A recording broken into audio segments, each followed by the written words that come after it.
stranger? Now what do I do? Okay, this is Advanced Dungeons and Dragons video game cartridge. Your dungeon master has placed you in a dreadfully precarious position. You're playing the most phenomenal game ever created.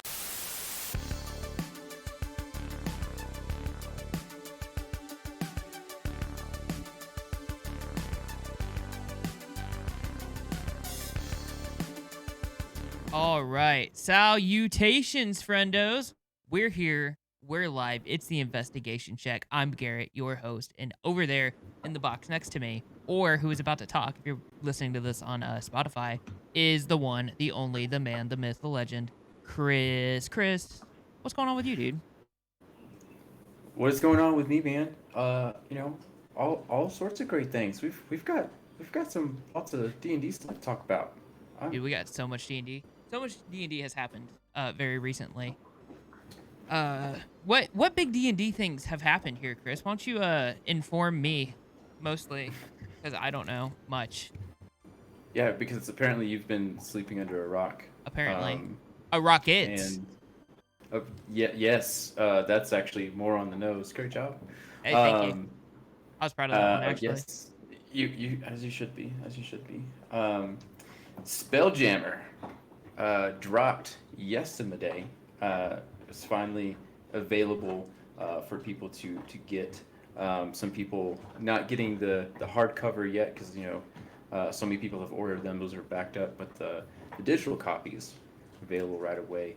And there's so much content in the Spelljammer. There are 6 new races. There are new spells. There's tons of new monsters. Obviously new areas and settings because you're in space, which is actually the astral plane. It's not actually space, just for all you nerds out there. Yeah, it's fantasy space. It's fake space. It's space. You're in face. You're in face. Faux space. For space. That's how I'm gonna say it now. For space. For space.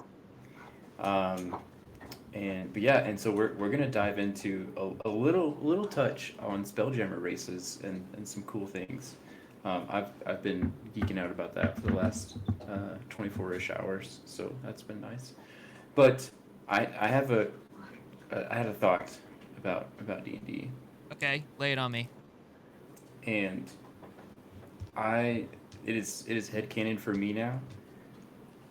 When D&D or role-playing games in general, the D20 role-playing games in general, all of them, when they were first made, I believe it was 2 dudes, and it could have been a lady dude, it's okay. It was 2 dudes sitting there, just vibing, and one of them was like, dude, what if we made a role-playing system that was a role-playing system? And the other one was like, yeah. What?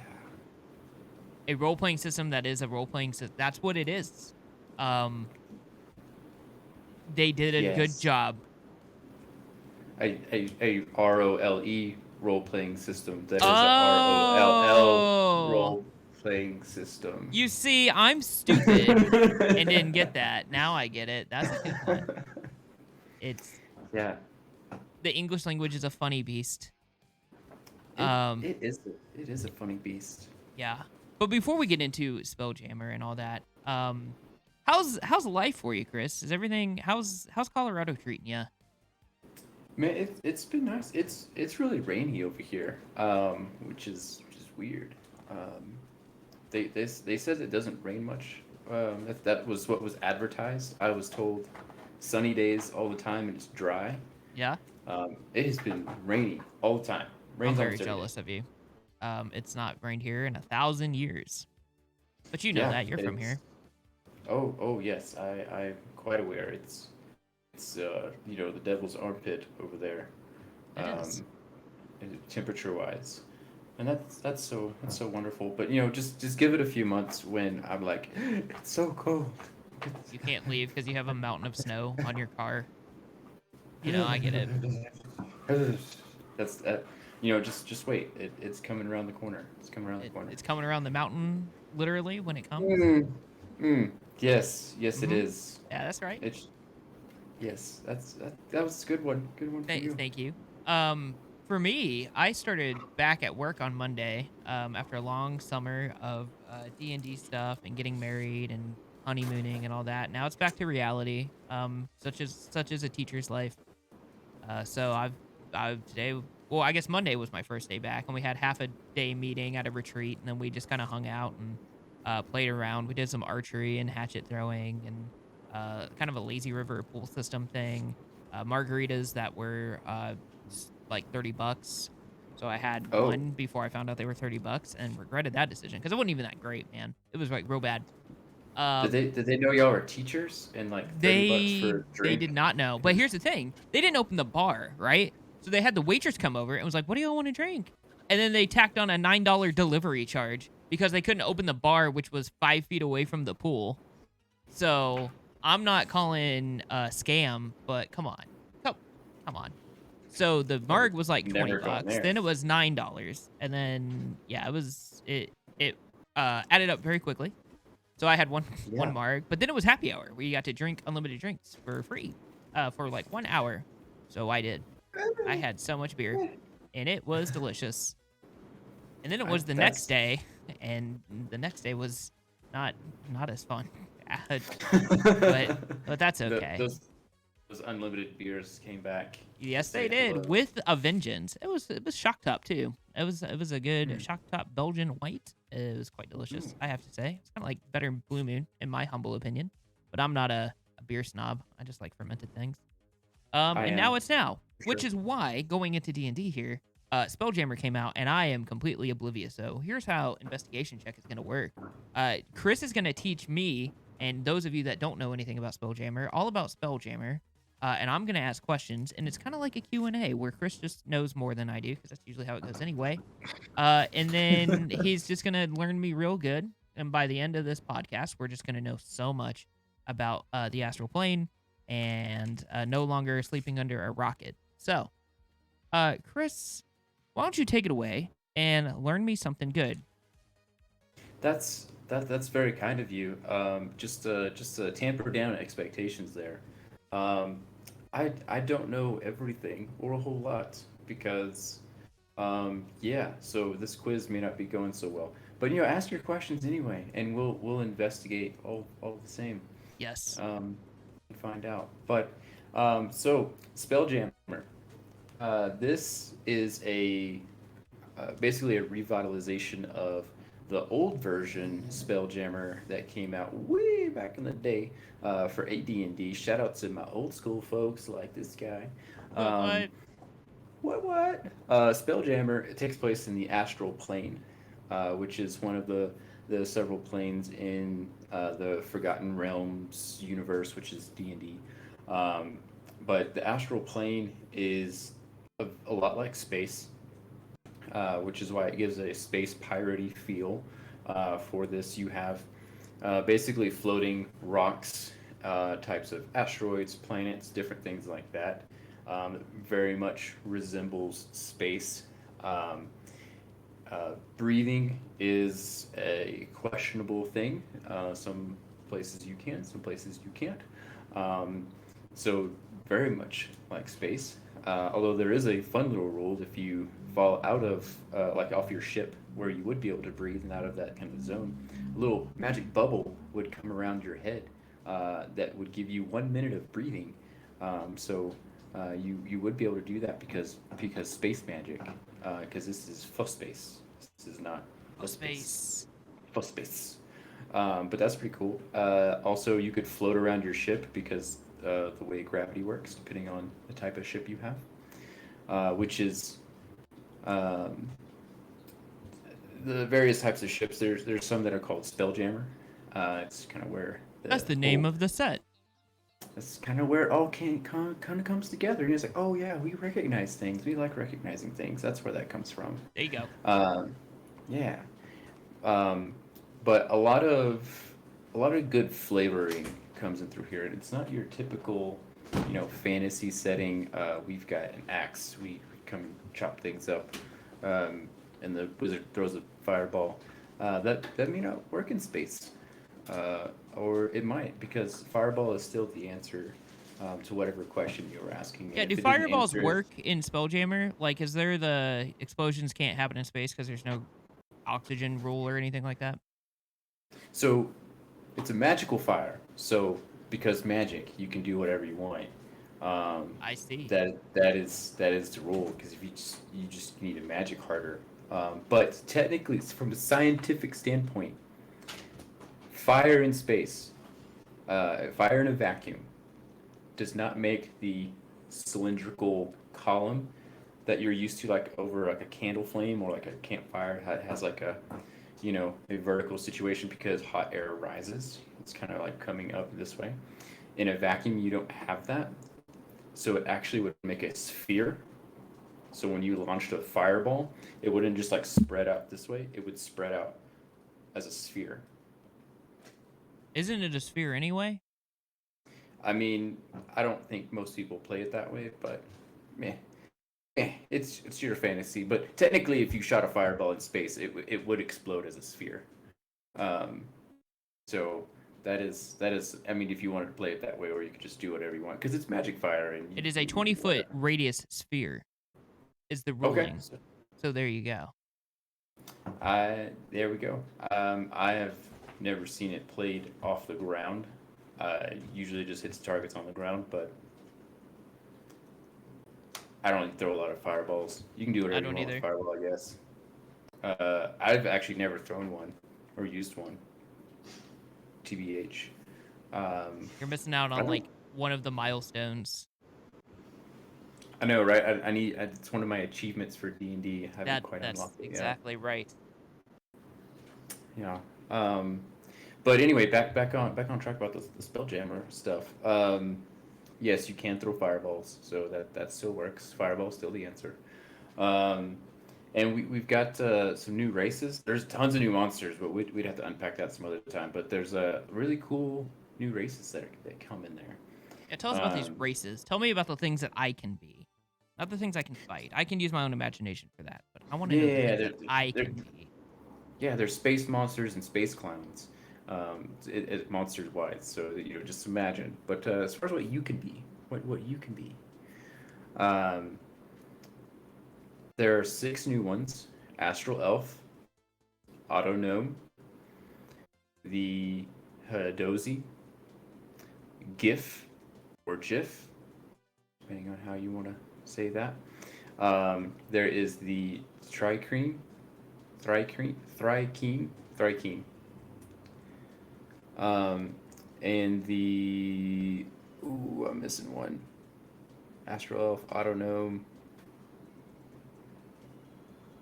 Oh, and the ooze, the plasmoid ooze. You forgot the Uh, ooze. You're like the I ooze for, king, I forgot baby. the ooze. I love the oozes, and it's very unfortunate that I forgot. But I love all 6. I love 5 of these 6. Um, 5 of these 6 are really cool, and one of them is just like I guess that's cool. And if you were to guess without knowing anything about any of the 6 of them, which one would you think that I'm saying that about? I think it's the Hadozi, but I don't know. Good guess, but the Hadozi is probably one of the coolest ones. Is it the Astral Elf? So it is the Astral Elf. Okay, Uh, the Astral Elf. yes, yes, yes, absolutely, Astral Elf. They're a troll. So the reason why, well, and we'll start there, kind of talking about them. The reason why I think the Astral Elf is kind of meh. Like I see why you brought it in because we need an elf for literally everything, um, but it's an elf. It's just a different name to it. Um, Literally, like it has all the elf things. You can choose the cantrip, although you're limited in that. You have the Fey thing, you have the trance thing, although you get an extra skill instead of like a weapon or tool thing. As far as your elf trance, they call it an astral trance. So you get an extra skill there. So I guess that's a little different. And you're an elf. Congratulations. They do have one thing that they try to make it really cool and like, hey, you can teleport 30 feet. because you're an astral elf and you can teleport. Um, and on its face, that sounds really cool. Teleportation is a cool thing, except there are two other elves that also do this, but better, because they teleport and do something, whereas this elf just teleports. Um, so yeah, not as good. Oh, well, you do it as Not a as bonus good. action, it says. Bonus action, you teleport 30 feet. Right, which is the same thing of what a Ladrin could do or a Shadar Kai. Like they can both do that. A Shadar Kai, when they teleport, they get resistance to all damage. So like you Today teleport I and you learned. get something. Yeah, so you get and stuff. The Astral Elf does not get and stuff. That's Why some why ass. that is some ass trolling. Um, so yeah, it's okay. It's okay. Didn't meh. But the next one, Autonome. This one is really cool. So if you like the Warforged idea, you're a robot, but you want to be like a cute little robot, and you also love gnomes. This is what you want because you are literally a little robot man, little robot gnome man thing. Because you're a robot, and you can do robot-y things, which is really cool. Like the Mend spell will heal you, because you're a construct, um, and also because you're a construct. Technically, you're not a humanoid. You can't be bothered by a lot of those pesky charms and frightened things, those conditions, because a lot of those don't affect constructs. You're not immune to those statuses, per se, but um, most It's of those harder to get spells, them.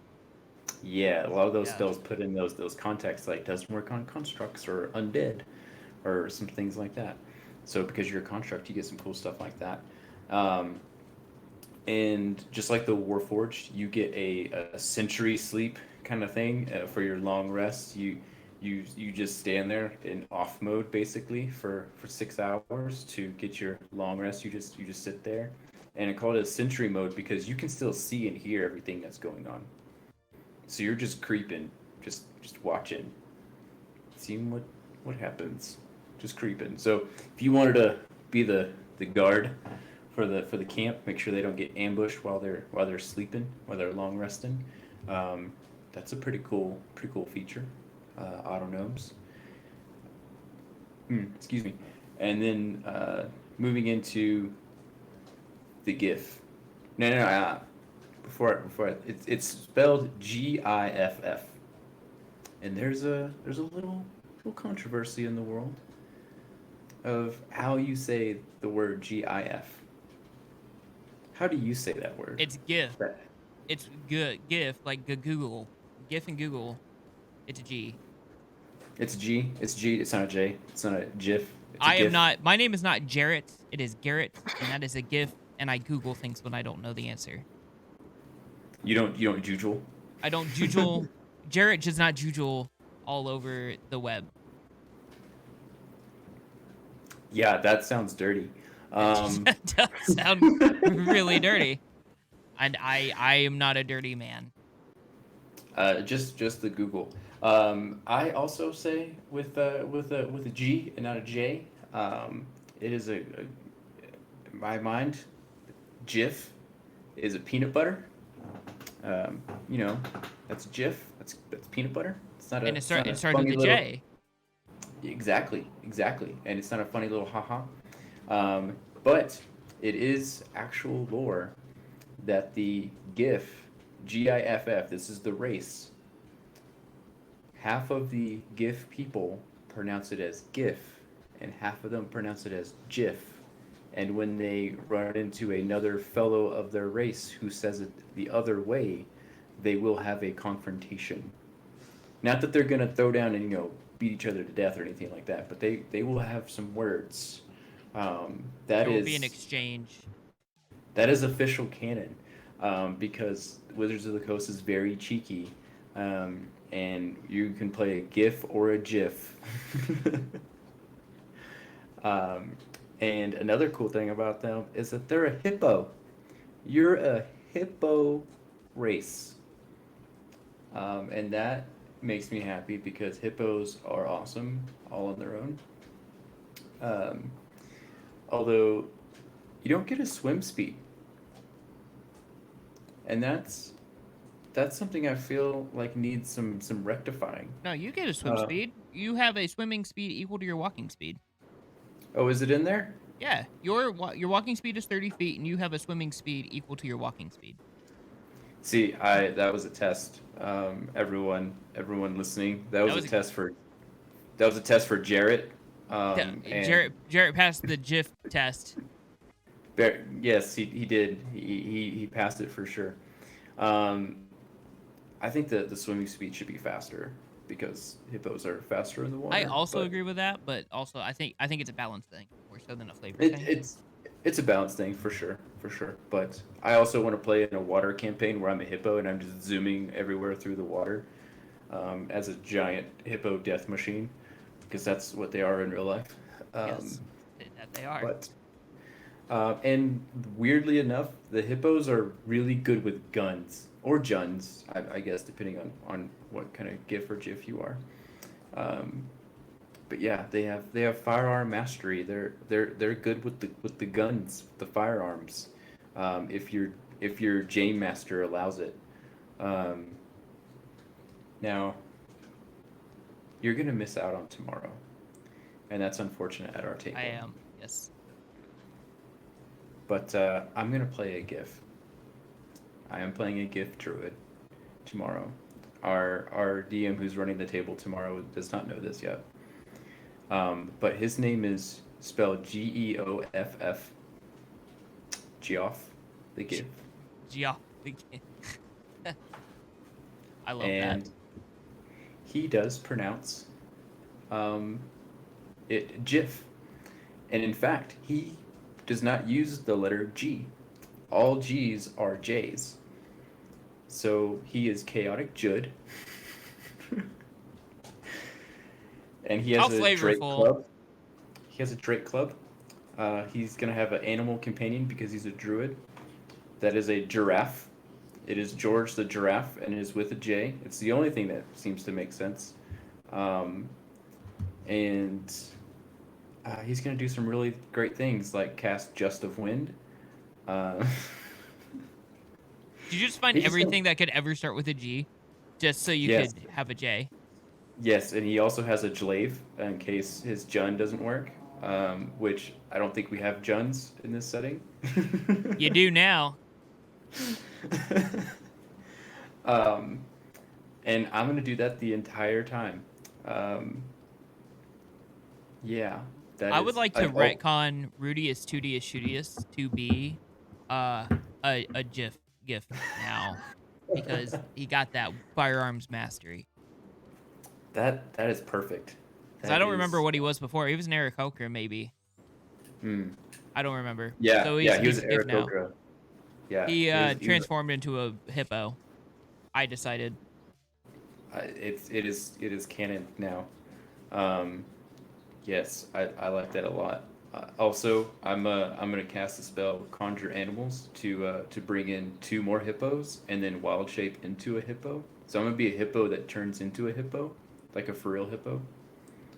Um, and just have a little hippo party and play Hungry Hungry Hippos. I'm gonna have a good time. I may not do a lot of damage, but I'm That's gonna have a okay. great time. You're gonna have a lot of fun doing whatever it is you're doing, playing Hunger Hippos. Sorry, I meant to say I'm gonna have a great time. Great time. Yeah, great time, of course. Absolutely. So good. But yeah, the GIF, firearm gunslinging hippos. They're Yeehaw. they're they're, they're great. Um, and let's go to the Hadozi. Before we do that, actually, I'm reading the list here of the GIF people. And they have Hmm. a mystical connection to firearms that traces back to the gods.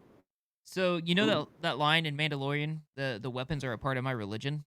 I Ah, I I want to yeah. be Din Garin, but a hippo Mando. In Jinjarin.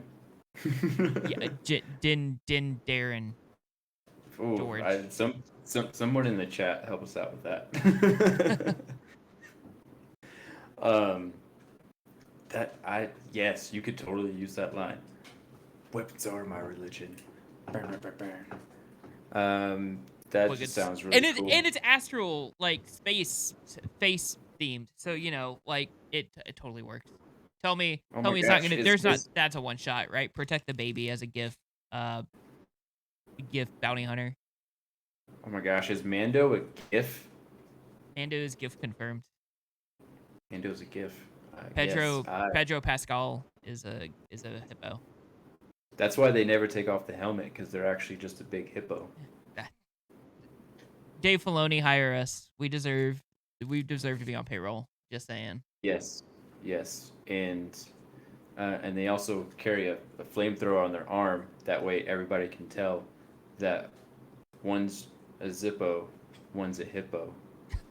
Of course. That's why else would you carry a Zippo on your arm, other than to tell people I'm a hippo. Exactly. What good lore. And one's a little lighter, but anyway.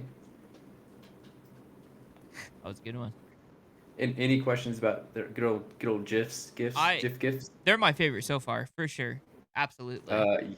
Yeah, the hippo is so good. I love it. The Hadozi. This is how they said it when I listened to their Instagram thing. So I believe I'm saying it right. Hadozi. You are a flying squirrel monkey, and that is really cool. From Oz. Is this the Oz flying monkeys? Sure. That's actually much closer. Okay, cool. But it does have the flying squirrel animal kind of thing because you're kind of normal, and then you can like spread out your little membrane things, and you have these glider membranes. So you're Not like a to flying deviate squirrel. from like the importance of this Hadozi, but going back to your childhood. One, did you play Spelljammer in AD&D? I did not. Okay. We wanted to, but we never actually did. Okay, because my next question was going to be, were these guys in there back in the day, or is this a new edition? I think that this is a new edition. I could be wrong about that, but I think it's new. I don't think that they were in there before. Okay. Cool. Anyway, going back to them, the Hadozi, now that we know the history of them, we've got these Wizard of Oz flying monkeys, Wicked Witch of the West looking things. They seem legit. So these have actually been causing quite a bit of controversy online in some people's reviews because they're like, you could have so much movement speed with these little buggers in a single round at level 1 just based on the racial ability for the gliding effect. So they have this glide where for every 5 feet you move, or it's easier to do this. For every 1 foot you would descend, you can move 5 feet horizontally, because like you're gliding across. And people are saying, well, you could just jump up a bunch of times during your turn because it doesn't cost you any movement speed to glide. Because it literally says you can move up to 5 feet horizontally for every 1 foot you descend in the air at no movement cost to you. So it's free movement, this gliding effect.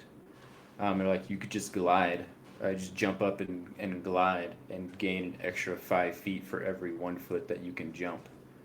And that's no movement cost. I feel like to jump 1 foot in the air is not hard. Mm-mm. It is not. Okay, so is jumping an action? Let's pull that up. Why don't we? Why don't we investigate jump and not the spell? Yes, you can jump in combat as part of your movement. So you can jump. It does not require any action. So if there is you can just go the battlefield using no movement speed, right? Unless I'm missing something, but I don't think I am. So you jump as no action, glide as no action, jump as no action, glide as no action. Jump, glide, jump, glide, jump, glide, all the way to wherever you need to go. And then you go there. Mm-hmm. And you're there. You just jump and glide, jump and glide. That doesn't make any sense. Who play tested that? Did the Magic the Gathering team come over to play test that? Because that statistically and historically that would make a lot of sense. Because they've been doing some broken things. Because that broke. That makes no sense. How did that? There's something we got to be missing, right? But I don't think there is.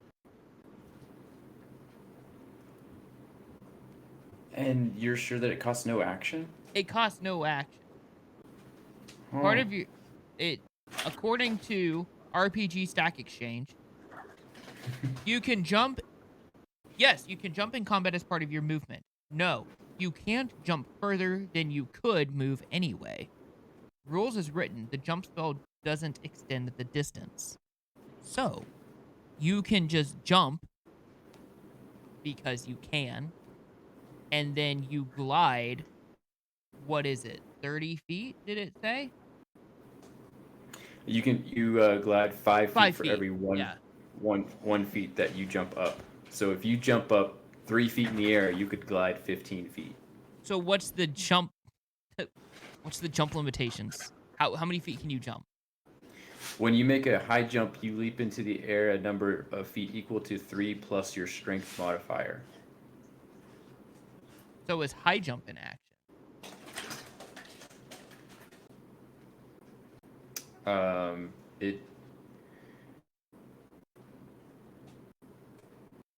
It says each foot you clear on the jump costs a foot of movement. Okay, so there it is. So it does take into some of your movement speed. So if you jumped 3 feet in the air, you use 3 feet of your movement. So if you have a 30-foot movement speed, you could do that 10 times. And you would get a lot of movement. A lot of movement. That's ridiculous. Basically for free. Or you could, like you said, you could cast a jump spell and just jump really, really high. I don't know why you would use that if you could just jump a lot repeatedly, because it doesn't cost you a physical action. It just takes a little bit of your movement speed. So you can basically multiply your movement speed times 5, is what this says. For like no cost. For no cost. All it took was your movement speed and to glide. That's ridiculous. That's bonkers. I don't.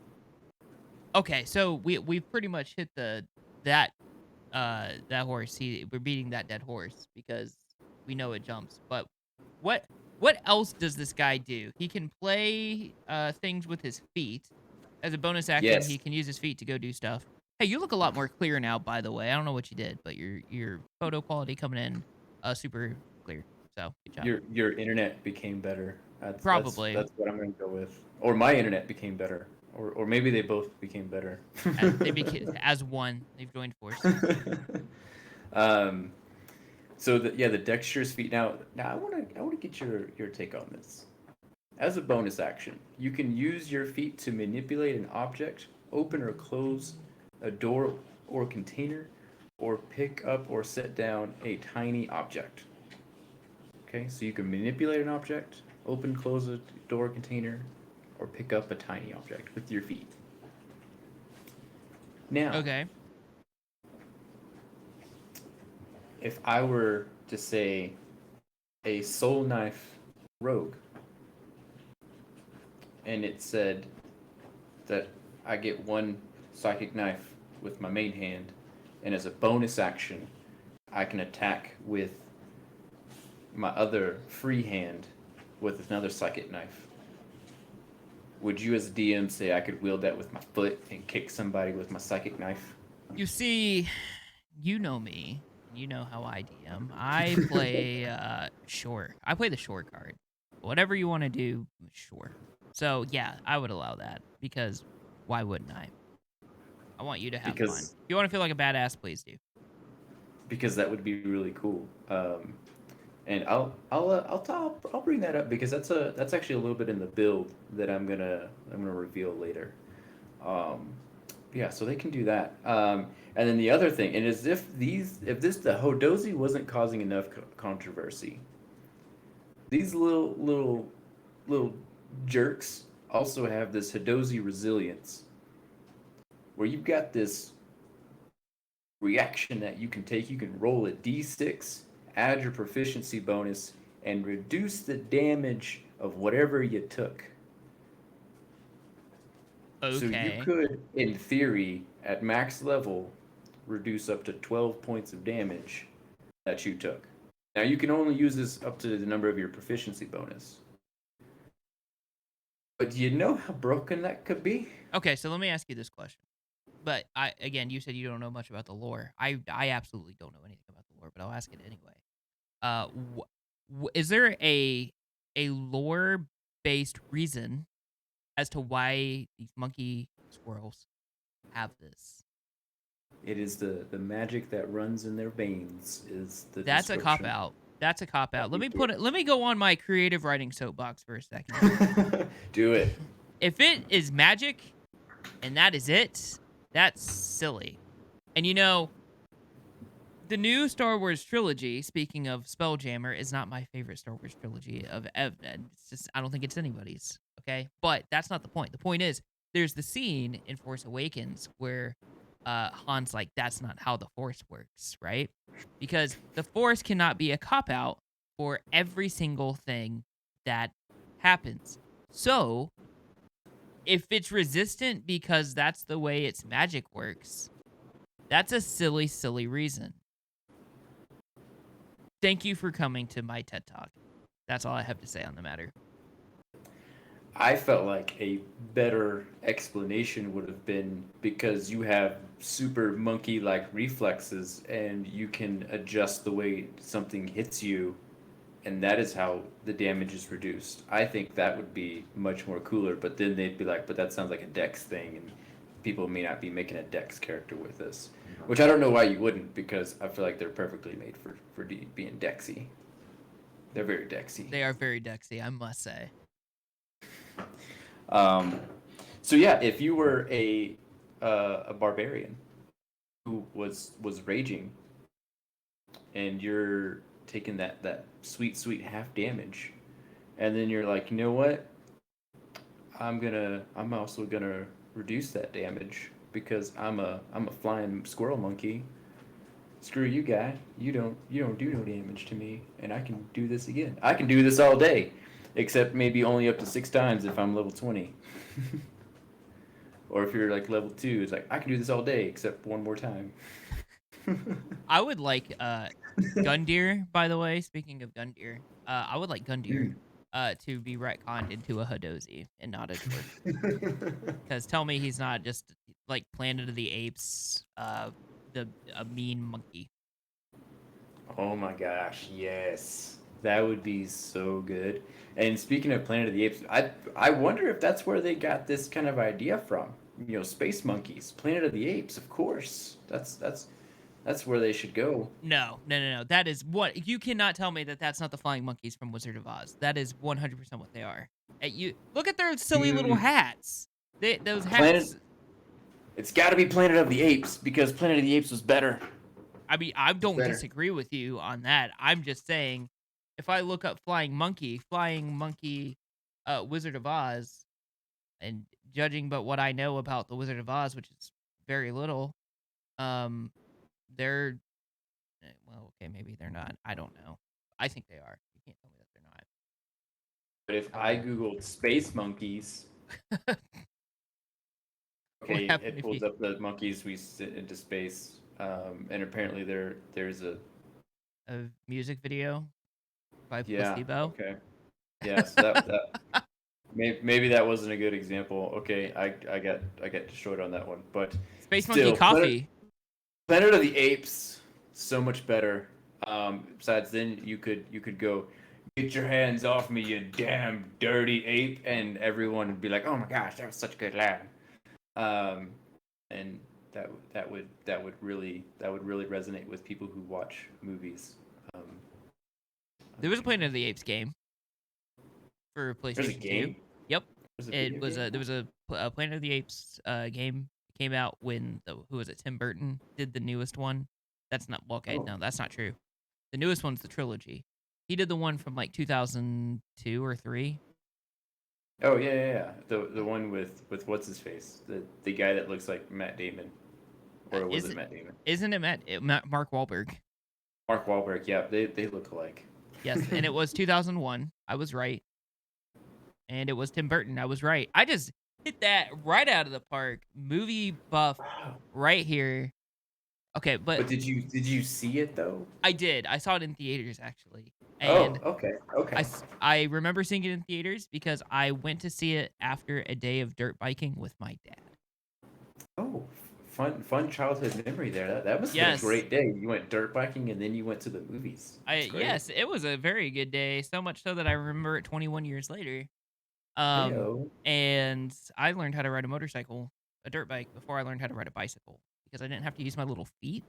So I was able to focus on balancing. And then I applied what I learned there to the pedals. And lo and behold, I could ride a bicycle. Not that it has anything to do with D&T, but the more you know about No. Jarrett, the better. Jarrett, yes, that's pretty great. Um, it's just gonna keep going. I love it. Yeah. It's pretty Drake. It's quite say. drape, I must say. Oh man, I can't wait to do that tomorrow and just mess with everybody. I'm very excited. I wish I could be there. But I have to go DM my yeah. own game for money, so I'm going to go do that. Professional DM over here. Yeah, I try to be. Cheating on us. This is what you're doing. I am, but see, you don't pay me, and I love money. So there you go. I pay you in great jokes. That is true. Drake goats. Yes. Drake oh man, goats. get a switch. Is that just a flying goat that's kind of like a dragon? Yes, it's a dragon that it's a goat. It's a Drake goat. It breathes lightning. What good world building we are doing on world building Heyo. investigation check. I almost said Instagram. That's not what this is. Anyway, there's this plasmoid people. What's up with them? Getting back on track because I went down a Back on rabbit track. hole. Yeah, because I thought we were gonna go through this really fast, but so it's your fault. It is. That's fine. Please do. That's all right. So the ooze, the plasmoid things. I almost call them peoples, but they're not really people. They're ooze.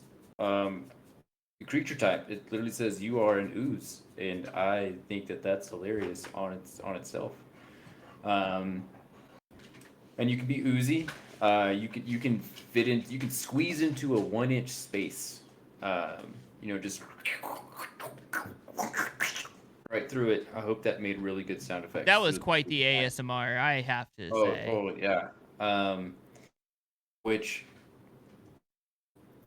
I would totally break the world and be like, I carry a shield that has a 1-inch hole on the front. So I just set it down during combat and squeeze out of it, shoot people, and then squeeze back in it. That way no one can see me. I'm behind total cover. That would be full cover. You are right. I would judge that as such. Hadozi, not the only ones that can break stuff. We ooze people can also break things. Although maybe not physically because we're not the strongest people. We're just ooze. Can we retcon Trouble the Rogue to be this? Oh no, he's a halfling. He's absolutely a halfling For now. for sure. When he 'Cause drinks that that- potion, oh no, he's a plasmoid. What? I don't know what happened. What? Say what? And then oh, that could be real bad for y'all. And you can get out of grappling really easy because you got advantage because you're an ooze. That's pretty cool. And this is a weird one for me. You can hold your breath for 1 hour.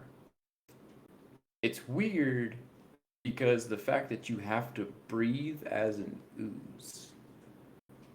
That part It's like I'm glad you added that in there because that actually made me think that you have to breathe.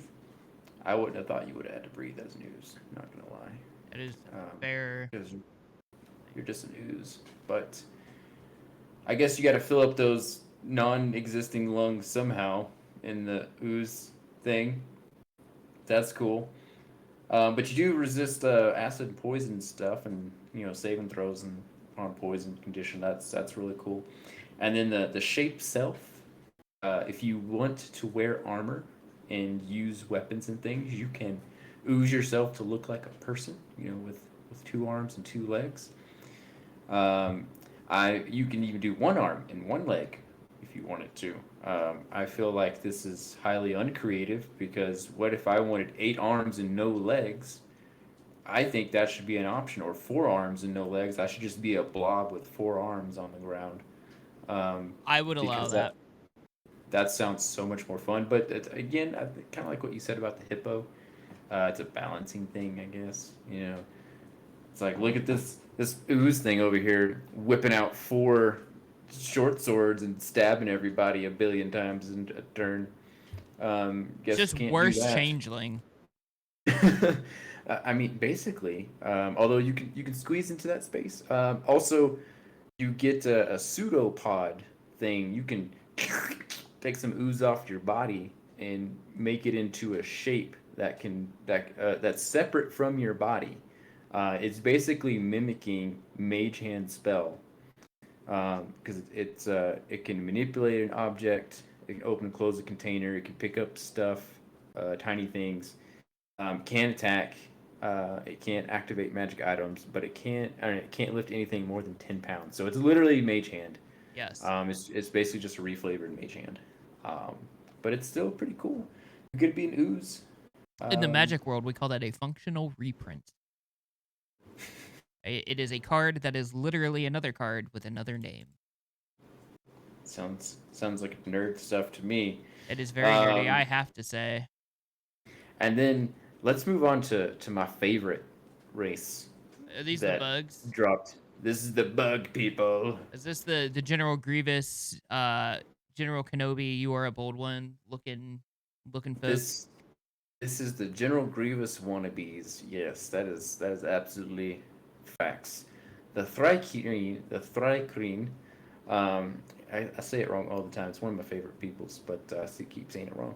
The Thrycreen are large bug people, or you could be small or medium. So I guess I can't say large, but they are large for insects. They have 6 extensions from their body. 2 of them are technically legs. 4 of them are arms. So you do get 2 extra arms, and these tiny little baby T-Rex arms. They can do stuff. They can manipulate objects, open close doors, pick up tiny objects, or wield a weapon that has the light property. So this is different. This isn't like the monkey feet or the fake mage hand from the ooze, because it says you can use a light weapon in the secondary arms. Now I want to talk about this for a second, because this is also causing a stir in the D&D community out there.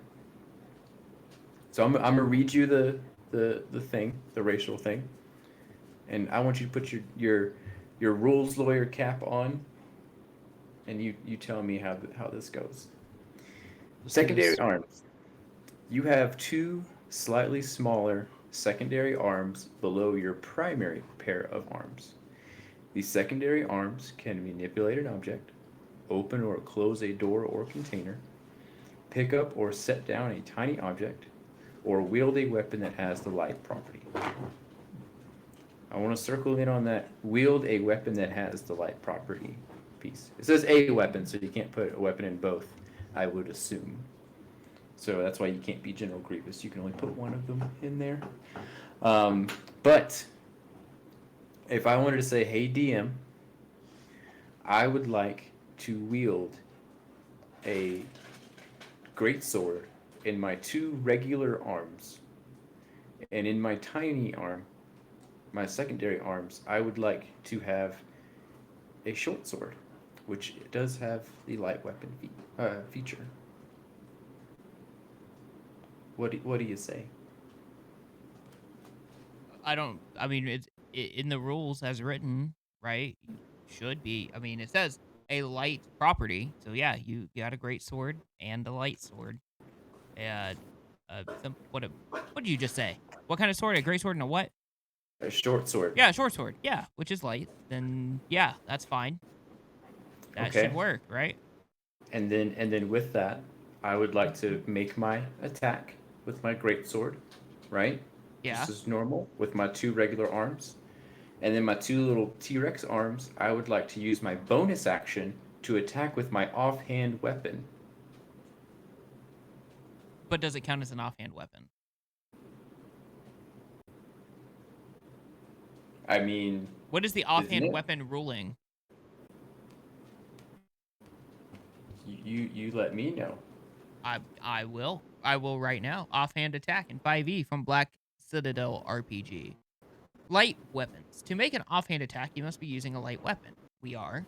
Here are all the weapons that can be used. Okay, use a short sword. It's on the list.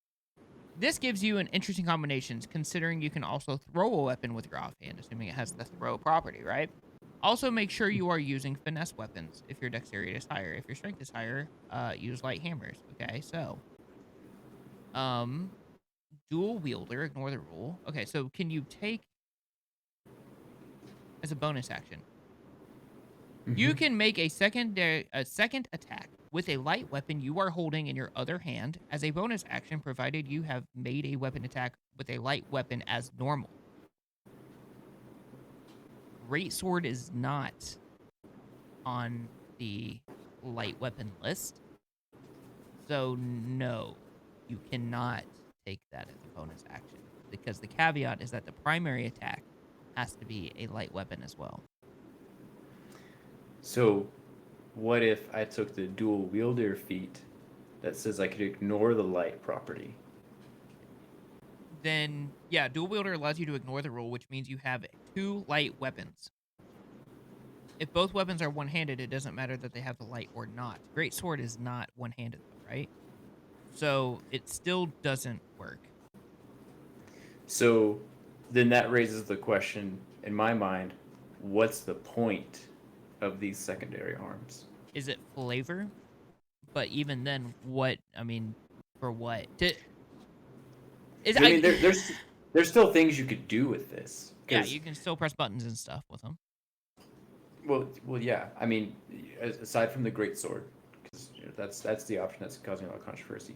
I could wield a long sword in my main hand, a shield in my other regular hand, and then a light weapon in my little baby arm.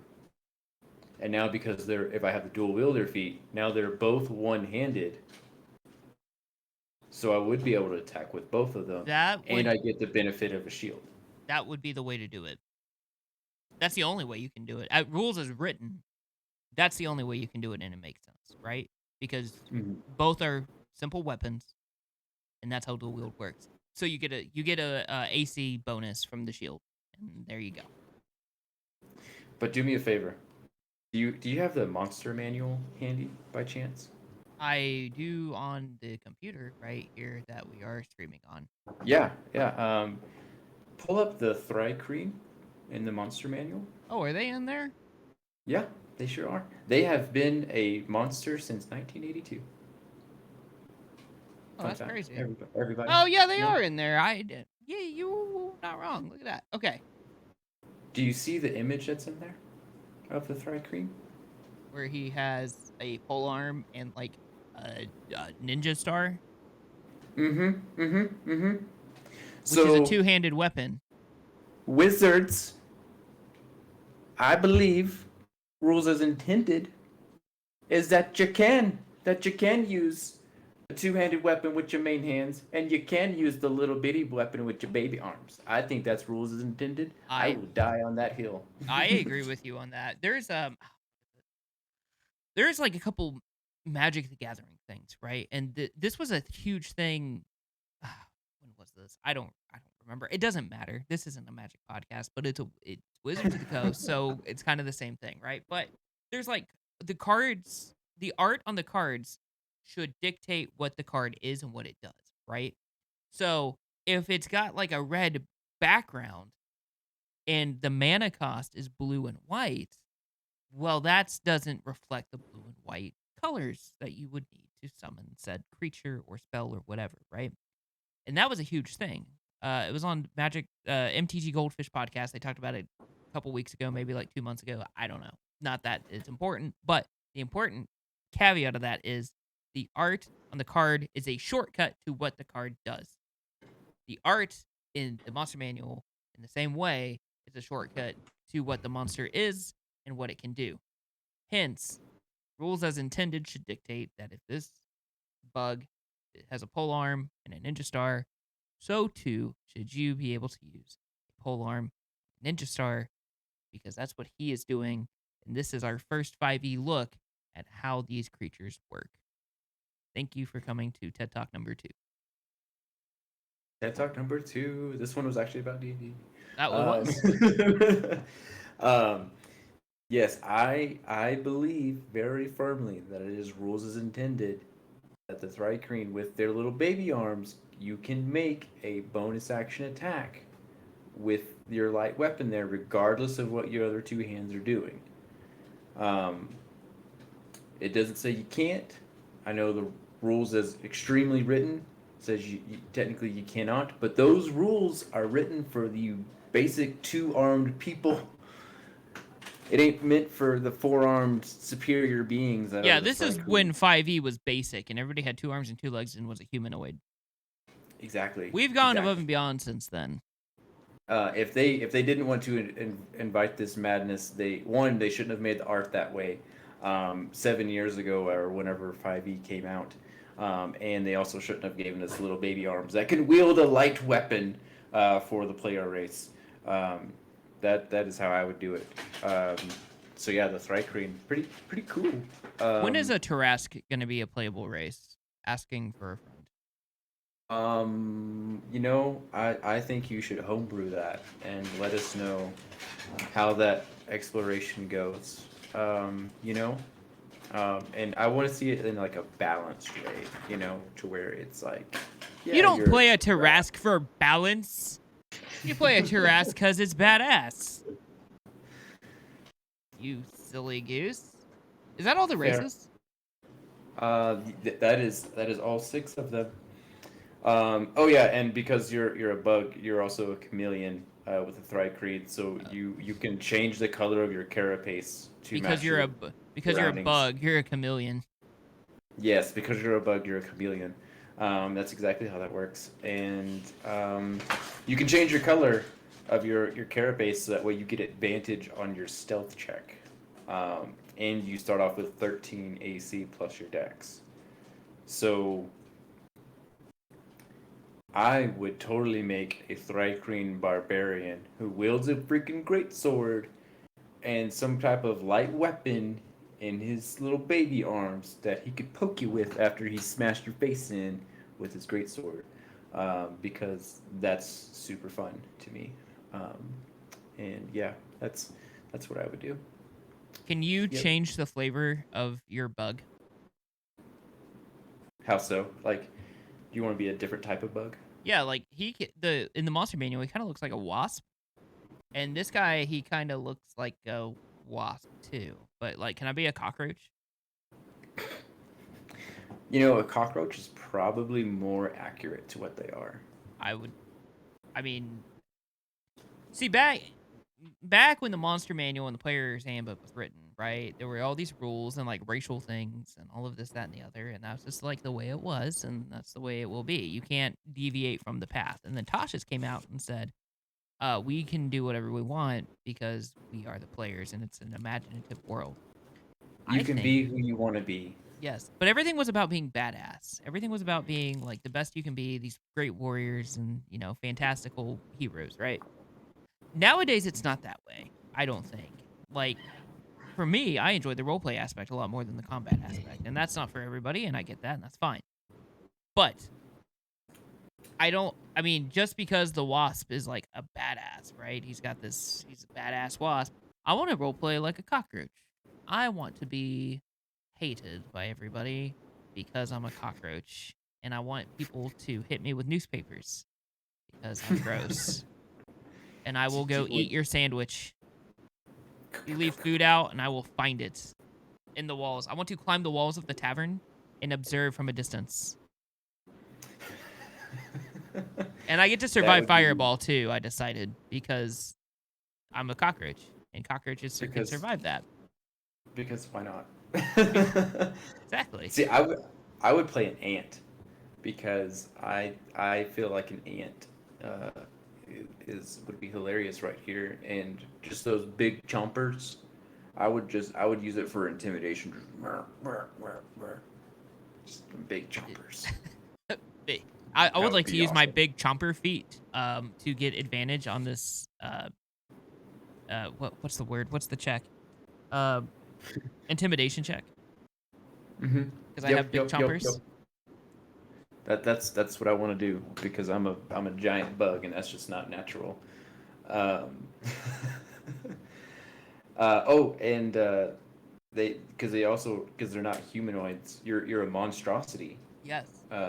Again, that charmed and frightened conditions, a lot of it's not going to affect you because those are only for humanoids, um, things like that. But also, you can't talk. Like your language is all bug language, so they're telepathic bugs. They use the telepathy to speak to peoples, and you can speak back to them with your thoughts. So stealth mission is these bugs are the ones you want because you're not going to know that they're there until you're infested with the thrycreen, and then it's too late. Okay, I got an idea. Yeah. I got my DM hat on. Here's my idea. We're gonna get as many players as possible. You know, when they're like, "Oh, we should only play D&D with 5 people." I want 50 people in this game, and everybody is a thrycreen, and everybody's an ant, and the game is go collect the food at the picnic, at space picnic, and work together to get the whole picnic and take it back to your space colony. 50 I also people. want Paul Rudd to be there. I want Paul Rudd to be leading the charge. Paul Rudd will be the alpha ant leading the charge. Ant-Man, the movie, the game, the musical, the hit TV show, the D&D adventure. That's what I want. So Paul Rudd, hit us up. We have a genius idea for you. I think you would really enjoy it. When Paul Rudd tunes into this episode of the investigation check, he'll know.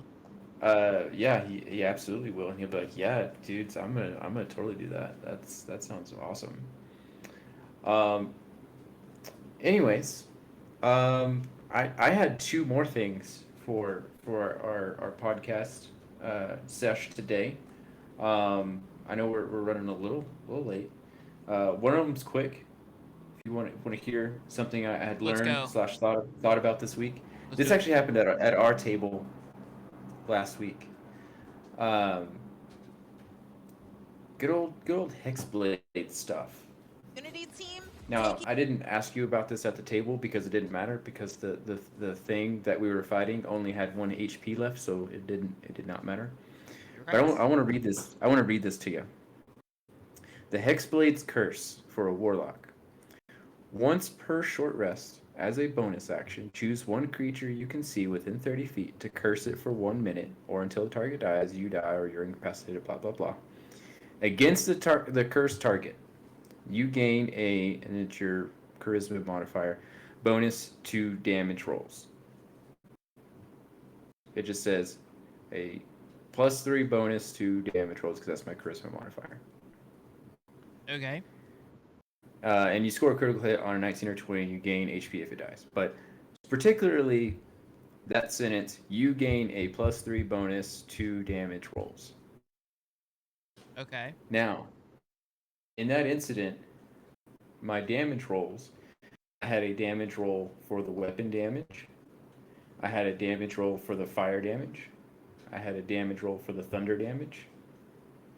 So would you add the +3 to each of those damages? Oh, and my sneak attack damage because I'm also a rogue.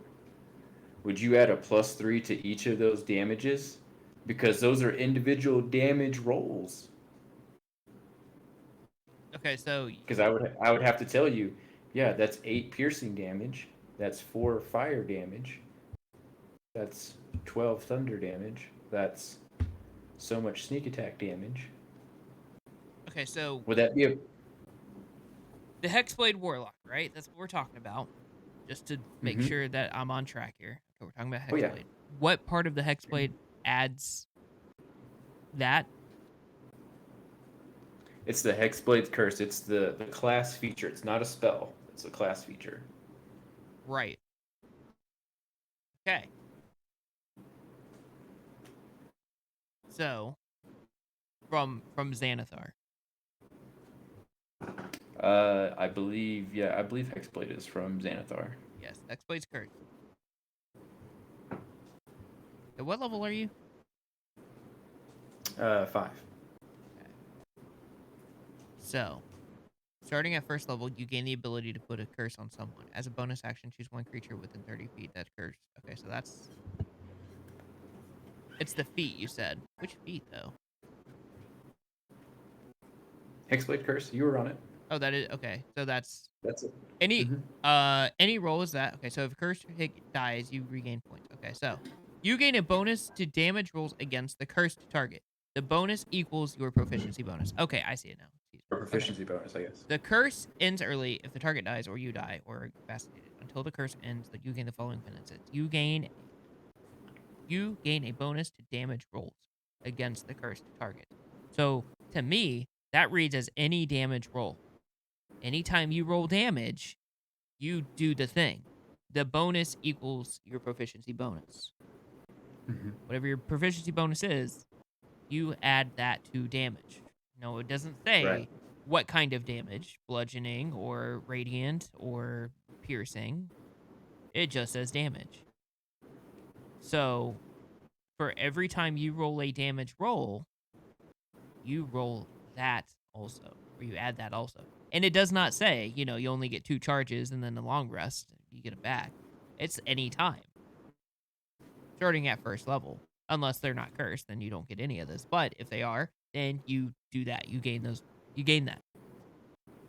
Yeah, it's only once per short rest, so you only get it the one time, Oh, it is once per and short rest. once per short rest, and it's only against that cursed target. See, it's not against anybody else. It's only against that one foe. Okay. So let me re-say what I just said then.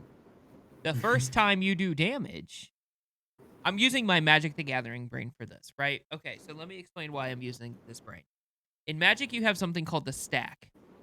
The stack is what you do, how the cards interact with each other.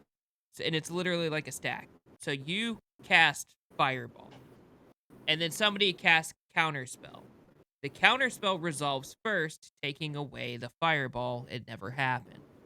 But if you Right. have Fireball, Counterspell, and then Counterspell, that Counterspell counters that Counterspell, both fall off the stack, leaving Fireball, which resolves.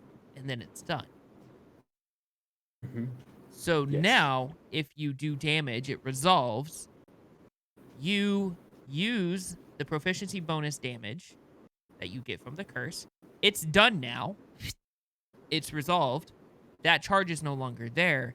The rest of the damage will resolve. You cannot add it because you can only do it once per short rest. That's how I interpret it. But that's actually not how the curse reads, because it is cursed for a full minute. It only ends. It doesn't end when you hit it. It ends when the target dies, you die, or you are Oh, that's incapacitated. true. Okay. So for a full minute, you get this bonus. Oh, I see. Okay. I understand. So yeah, then it would go on all 3. It would go as much damage as you can do in 1 minute. Do that much damage. It's kind of like the happy hour I was talking earlier. Do as much drinking as you can within an hour, and it's all free. After it's done, you don't get no more free drinks. So drink as much as you can. Now, if you can do 1,000,000 damage in a minute, then do it, and you're gonna add that every single time. But after that is done, then you can't add that feat anymore. It's not that you use the feat once during damage and that feat's over. Okay, so it lasts 1 minute.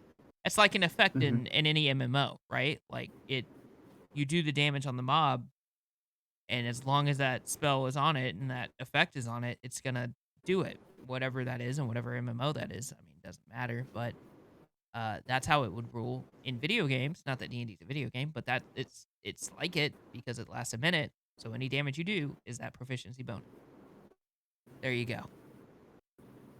So to all the power gamers out there, if you have Hexblade Warlock and you use this curse on somebody, you want to trigger as many different damage types because those are all different damage rolls. And the way we're reading it, the way I'm interpreting it, is each damage type is its own damage roll, and it gets to add your proficiency bonus to each of those rolls. Absolutely. Yeah. 100%. And you get a crit on a 19 or 20, which is amazing because I rolled a 19 double the when I damage. hit.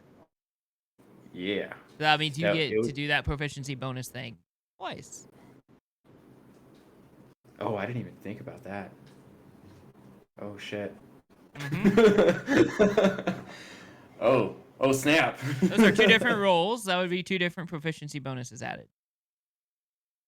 So if you crit on that, so like I said, I had fire damage because I had the absorb elements, fire stashed away from my next melee attack. I had the rapier damage. I had the thunder damage from the booming blade, and I had the sneak attack damage.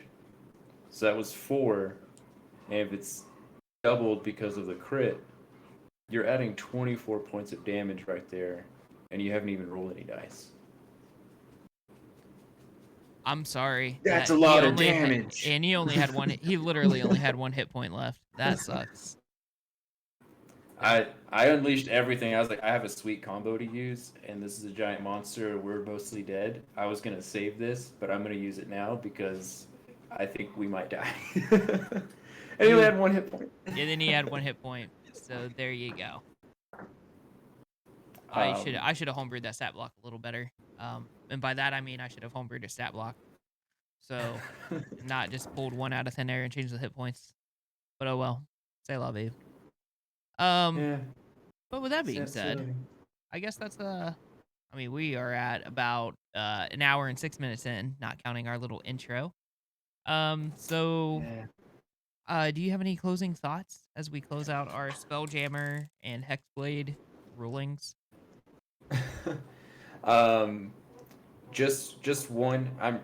We can talk about it later, but one thing that I would like to do with the Hadozi, the flying squirrel monkey, is I would like to act like a little bomber jet, and use my little dex feet to shoot people from the air, as a flying squirrel monkey. You could do this by being an artillerist, or artificer. Cast jump on yourself so you can jump real high. Hold on. There's a lovely pupper. It's the most beautiful pupper you've ever seen. We're growling Very handsome. at a pupper outside is what we're doing. We can't have puppers outside. Yeah, that's no. We get mad about that. But as a flying squirrel monkey, cast jump on yourself, jump up super high, and then be an artillerist so you can have an eldritch cannon. Hold it with your feet and shoot people with your bonus action from your eldritch cannon while you're gliding around like a little bomber plane. It's not a lot of damage, but it's really cool. That's what I want to do. I think that that the character needs to be named like BEE or something, like B for bomber, and then 52 or something like that. B52.